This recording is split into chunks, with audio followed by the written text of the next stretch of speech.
শাহজাহান এবং শেখ আলমগীরের জামিনের আবেদন সংক্রান্ত মামলায় আপনাদের কি সাবমিশন? আমরা গতদিনই সাবমিশন করেছিলাম ইন রেসপেক্ট অফ অ্যারেস্ট। কেন দেখা যাচ্ছিল এখানে 24 ঘন্টার ভিতরে শেখ শাহজাহানকে আদালতে তোলা হয়নি অ্যারেস্ট স্পট থেকে, যেটা পিএমএল অ্যাক্টের সেকশন 19কে ভায়োলেট করা আছে। এবং অদ্ভুতভাবে শেখ আলমগীরের ক্ষেত্রে ওনাকে অ্যারেস্ট করা হলো 10/4, 12/4 ওনাকে এই কোর্টে প্রডিউস করা হলো এবং ওনার অ্যারেস্ট মেমোতে সই হলো 21/4। এই দীর্ঘ 12/4 থেকে 21/4 পর্যন্ত উনি ইডি কাস্টডিতে থাকলেন according to the paper without arrest. Regarding property রিলেটেডের আমার বিজনেস এবং ইয়েতে আমার সাবমিশন ছিল এবং আমি ডকুমেন্ট দিয়ে দেখিয়েছিলাম যে শেখ শাহজাহান হ্যাভিং মানে ট্রেড লাইসেন্স আছে ওনার, ইনকাম ট্যাক্স দেন, জিএসটি দেন এবং গভর্নমেন্টের সমস্ত ট্রানজাকশন ব্যাংকিং ট্রানজাকশন। সুতরাং এখানে কোনো ক্যাশ ট্রানজাকশন বা অন্য কোনো কোম্পানির কোনো, এবং সবকটা যে 3টে কোম্পানি আছে 3টে কোম্পানি ইট, তারপরে মাছ, এগুলো সবকটা কোম্পানির ভ্যালিড পেপার রয়েছে এবং উনি গভর্নমেন্টের ট্যাক্সও দেন। পরের দিকে যেটা আরেকটা পয়েন্ট ছিল সেটা হচ্ছে যে শেখ শাহজাহানের ক্ষেত্রে যে 21/2-তে ইসিআইআর করা হয়েছিল, তাতে যে 13টা এফআইআর দেখা গেছিল, তাতে ওনারা বলেছিলেন 2টো এফআইআরে চার্জশিট হয়ে গেছে। সেই 2টো এফআইআরের চার্জশিটে একটা এফআইআরের চার্জশিটে শেখ শাহজাহানের নাম নেই, আর আরেকটা এফআইআর নাম ছিল 2019 সালের এবং সেটা 2020 সালে ওই এফআইআরের চার্জশিট ইনভেস্টিগেশন শেষ হয়ে চার্জশিট হয়েছিল, সেখান থেকে উনি ডিসচার্জ হয়েছিলেন। পরের লার্নেড কোর্ট ওই মামলা থেকে ওনাকে অব্যাহতি দিয়েছিলেন প্রায়র টু ইসিআইআর। এবং নতুন যে ফেব্রুয়ারি মাসে যা যা হয়েছিল তার ভিতরে একটি কেসে ওনার নাম আছে, সেখানে কোনো ল্যান্ড গ্র্যাবিং বা কোনো এক্সটর্শনের কোনো কেস নেই। এবং সবচেয়ে অদ্ভুত ব্যাপার, যে এফআইআরটা করা আছে সেই এফআইআরে এফআইআর মেকার এটাও বলেননি যে পার্টিকুলার কোনো টাকা পয়সা শেখ শাহজাহান ইয়ের কাছ থেকে, সেই এফআইআর মেকারের কাছ থেকে নিয়েছেন। এবং যে স্টেটমেন্টের উপরে দেখা গেল যে শেখ শাহজাহানকে এখানে অ্যাকিউজড করা হয়েছে একজন মহিদুল মোল্লা, সেই মহিদুল মোল্লারকে ইডি তার বাড়ি ঘর দৌড় সমস্ত কিছু অফিস সব সার্চ করেছিল এবং একটা ডায়েরি তার কাছ থেকে রিকভার করা হয়েছিল তার শ্বশুর বাড়ি থেকে।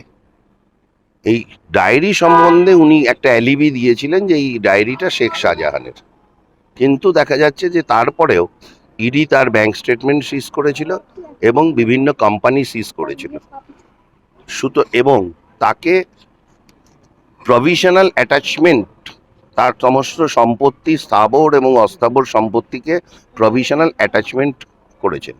সুতরাং শুধু একজনের স্টেটমেন্টের উপরে, এবং আরেকজন উইটনেস ভোলানাথ ঘোষ বলেছিলেন ওই ডায়েরিটা যখন ইডি দেখিয়েছিল তার স্টেটমেন্ট নেওয়ার সময় ভোলানাথ ঘোষ বলেছেন এই সম্পূর্ণ হাতের লেখা মহিদুল মোল্লার। কেন মহিদুল মোল্লা এবং ভোলানাথ ঘোষ একসময় একই সঙ্গে বিজনেস করতেন। আরো একটা বিষয় জানতে চাইবো, যেটা আপনি বলেছেন তো বিভিন্ন এফআইআর এ যে নাম রয়েছে সেই এফআইআর গুলোতে দুটো আলাদা নাম রয়েছে।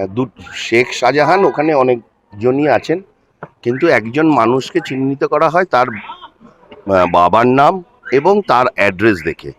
এই সেকেন্ড শেখ শাহজাহান যিনি আছেন তিনি হচ্ছেন সন্দেশখালী থানার বাসিন্দা এবং তার বাবার নামও সম্পূর্ণ আলাদা।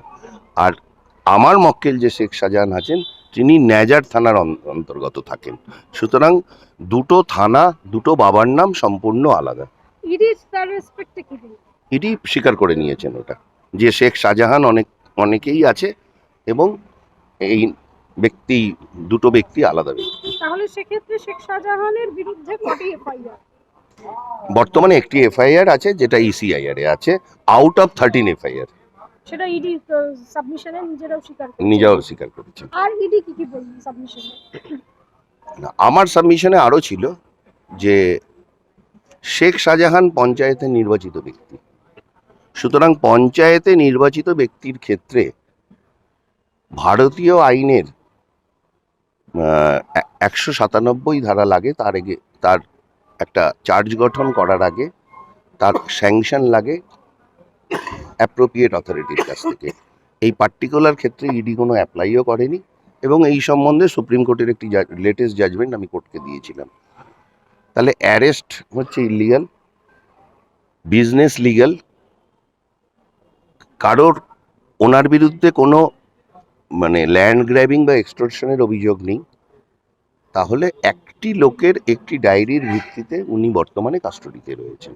তাহলে তার প্রেক্ষিতে এবং আলমগীরের ক্ষেত্রেও, আলমগীর হচ্ছে গভর্নমেন্ট কন্ট্রাক্টর, তার গভর্নমেন্টের সমস্ত কাগজপত্র রয়েছে।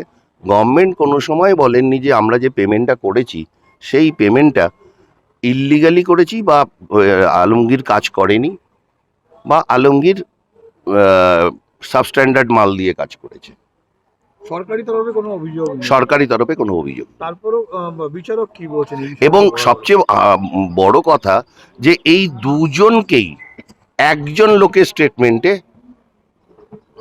আটক করা হয়েছে, অথচ এই মহিদুল মোল্লা এটাও স্বীকার করেছে যে শেখ আলমগীরের কাছ থেকে 4 লাখ টাকা নিয়েও বিজনেস শুরু করেছিল। এই যে এই বিষয়গুলো যেটা এক হচ্ছে অ্যারেস্টের পদ্ধতি যেটা করছে, সেখানে ডেট ভুল হচ্ছে, নিয়ে গিয়ে রেখে দিয়ে যা সম্পূর্ণ সংবিধান বিরোধী, আইন বিরোধী, একদম আইন এবং বিরোধী। সেই জায়গায় দাঁড়িয়ে তারপরেও বিচারক কি বলছে? বিচারকের পর্যন্ত বিচারক বলেছেন 6 তারিখে অর্ডারে, 7 তারিখে অর্ডারের জন্য রেখেছেন। আমার মনে হয় যে বিচারক এগুলোর উপর চিন্তা ভাবনা করছে। নিশ্চয়ই করবেন।